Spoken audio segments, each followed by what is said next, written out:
Leaders at Camp Pendleton are preparing for those wet conditions now, from clearing drainage channels to having extra sandbags handy. San Diego 6's Carlos Correa explains the base's plan to protect both people and property. It's the images from January 17, 1993 that Marines have a hard time forgetting. Where we had some pretty devastating impacts here on the base.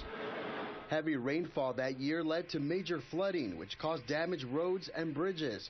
Camp Pendleton's airfield was completely covered in water. What you see behind me is really a large bathtub, and it sort of fills that in, caused lots of damage, loss of property. Some of the aircraft at the airfield were damaged, and the bridges were washed out and heavily damaged. Almost 22 years later, this is how the base looks now, complete with a new stormwater pumping plant that helps prevent major flooding. 7 pumps at this facility that takes basically all of the collected rainwater and any runoff from the airfield, collects it in a wet well sitting here behind me. 7 pumps pump it up over the berm and back into the river.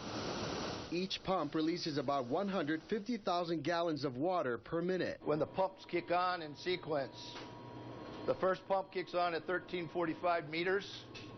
Everything's measured in meters. Managers at the plant say new funding is helping provide maintenance to the facility as it prepares for El Nino.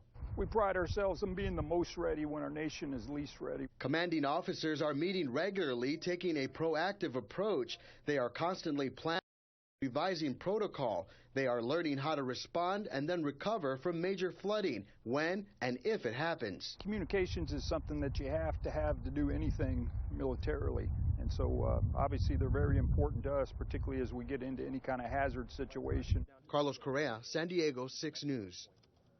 And because of how the land of the base is laid out, Camp Pendleton experienced major flooding not just in 1993, but in 2005 and 2010. And in fact,